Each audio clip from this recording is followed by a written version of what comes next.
Bienvenue sur Africa 24 dans cette nouvelle édition du Plus Week-end. Voici les titres. Présidentielle de 2020 en Côte d'Ivoire. Les grandes manœuvres ont commencé avec au cœur du débat politique la question des éventuels candidats au sein du RHDP. C'est l'actuel Premier ministre Amadou Gon Coulibaly qui a été désigné candidat. Le premier tour de l'élection présidentielle est prévu le 31 octobre. Pour renforcer la résilience des communautés face aux catastrophes naturelles, l'Éthiopie, en collaboration avec l'Union européenne, lance un projet de 26 millions d'euros. Performance dans les recettes fiscales au Sénégal, qui comptabilise un glissement annuel de plus de 218 milliards de francs CFA, soit une augmentation de plus de 20%.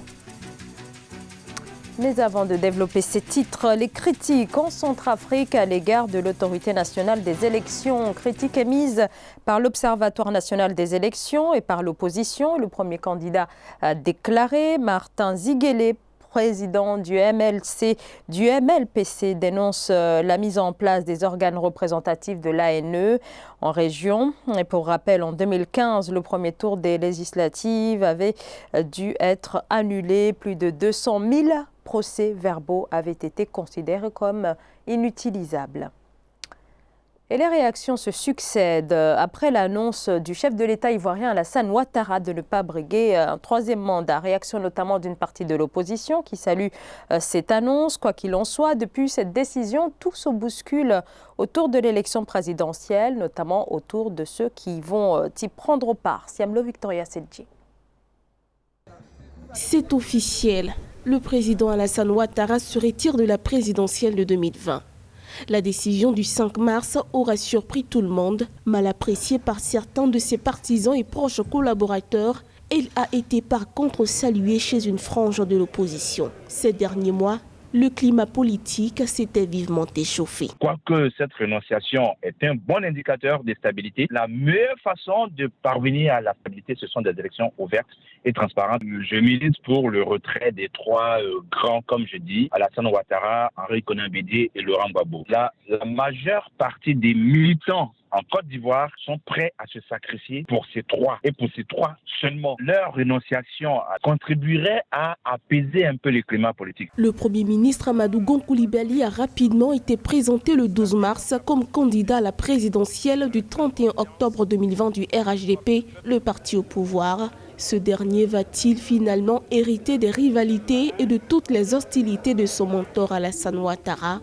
Le chef de l'État, lui, s'est profondément réjoui du choix des militants. Évidemment, Amadou Gon Coulibaly va cristalliser les mécontentements au sein de son propre camp. Là, c'est vu déjà avec quelqu'un comme le ministre Albert Artus Mabry, mais pas seulement au niveau de son propre camp, il va cristalliser les frustrations qui existaient déjà contre Ouattara. Avant la présidentielle, c'est la réforme de la CEI, Commission électorale indépendante, ou encore la révision constitutionnelle initiée par le chef de l'État qui divise. Le texte final de la révision constitutionnelle sera présenté le 12 mars 2020, puis entériné par les 2/3 des parlementaires pour être adopté. Face au RHDP, parti au pouvoir et majoritaire au Parlement, l'opposition crie au tripatouillage de la Constitution et dénonce un forcing de l'exécutif.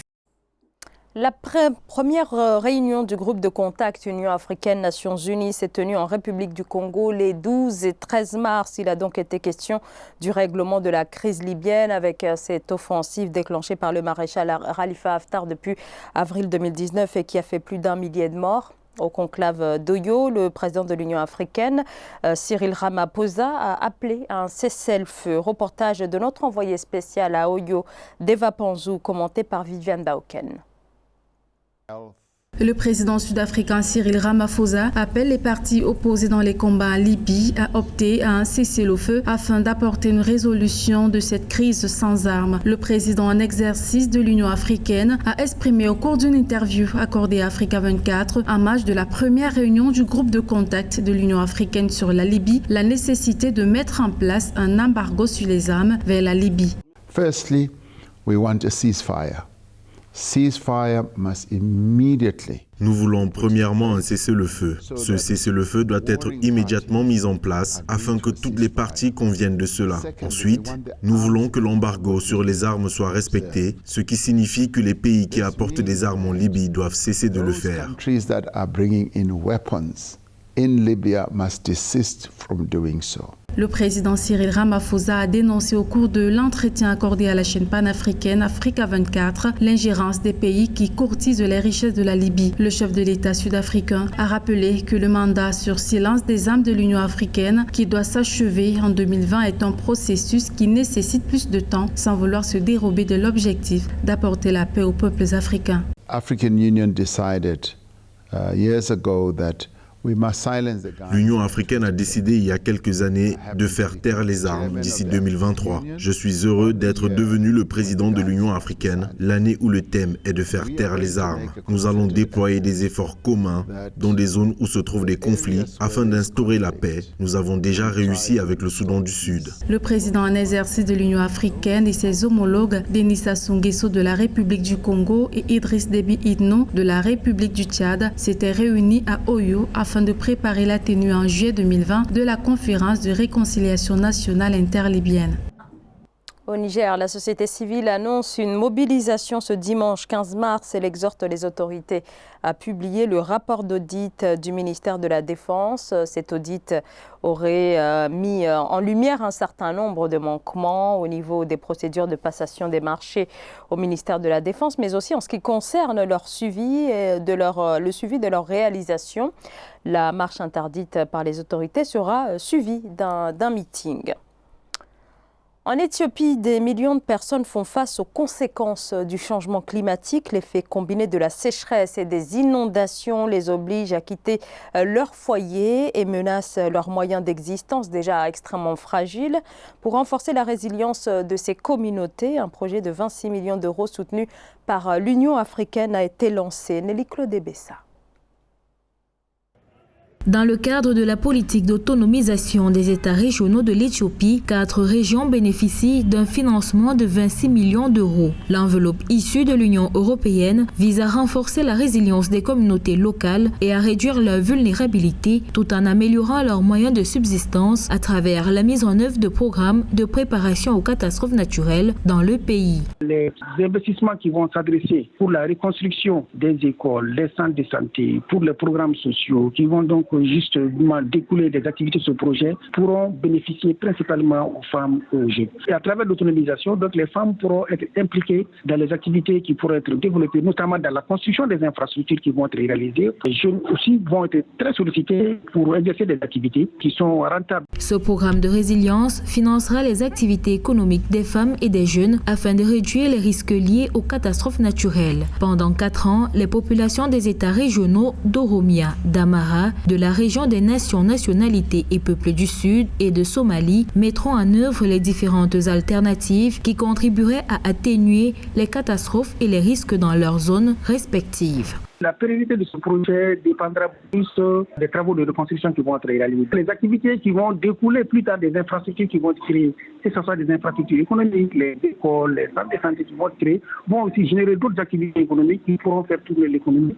L'Éthiopie, ainsi exposée aux catastrophes naturelles, fait face à d'importants besoins humanitaires. Les foyers les plus vulnérables sont ceux situés dans les régions reculées où la fréquence élevée des catastrophes naturelles vient s'ajouter aux conséquences des conflits et de la violence. Au Sénégal, le ministère des Finances se félicite du montant des ressources fiscales mobilisées au cours de l'année 2019. La Direction générale des impôts et des domaines a en effet récolté 1619 milliards de francs CFA de recettes sur un objectif de 1600,8 milliards de francs CFA. Les précisions d'Amen Edji. Au Sénégal, la Direction générale des impôts et domaines a enregistré des performances évaluées à 1619 milliards 800 millions de francs CFA de recettes fiscales intérieures en 2019, soit une augmentation de plus de 278 milliards de francs CFA en glissement annuel. L'institution fonctionne dans une optique de mobilisation des ressources internes en faveur du financement des projets publics de l'État sénégalais pour la consolidation des revenus. Cette hausse s'explique en grande partie par une hausse des recettes budgétaires. Plus spécifiquement dans la mécanique d'une hausse d'impôt sur le revenu et des bénéfices de la TVA à l'import, de la TVA intérieure hors pétrole et des droits de douane. C'est parce que l'économie se porte bien avec un taux de croissance très positif au-delà de 6%. Sont estimés à plus de 14 098 milliards de francs CFA les besoins de financement pour la réalisation des divers projets entrant dans le cadre du plan Sénégal émergent. À noter que 60% des fonds sont attendus des recettes intérieures. On quitte le paradigme de dépendance à l'aide extérieure pour aller vers cette mobilisation des ressources intérieures. Et sur 4 leviers, 1, les bénéfices potentiels sur les exploitations des ressources naturelles. 2, le développement de la microfinance, tout ce qui est microcrédit, microassurance. En 3, les fonds de garantie. Et en 4, l'accès au crédit bancaire. C'est sur ce point-là aussi, les pays comme les nôtres peuvent encore améliorer ce qui est en train d'être fait. Le Sénégal, dans l'espoir d'atteindre ses objectifs, mise sur la notion de la culture fiscale à tous les niveaux publics et privés. Interdiction au Sénégal de tous les rassemblements publics en raison de l'épidémie de coronavirus. Annonce du président de la République Macky Sall ce samedi 14 mars. L'interdiction concerne toutes les manifestations publiques. Annonce également de la suspension des cours dans les écoles et l'annulation aussi des festivités de l'indépendance prévues le 4 avril.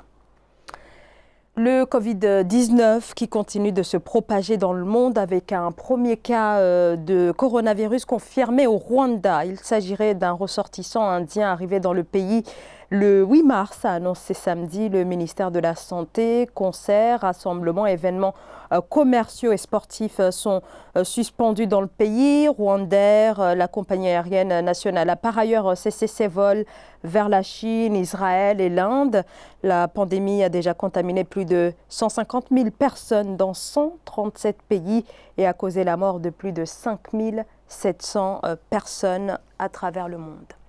Ce journal a été réalisé par l'ensemble de la rédaction. Merci de votre fidélité. Dans un instant, une nouvelle édition de l'actualité sur Africa 24.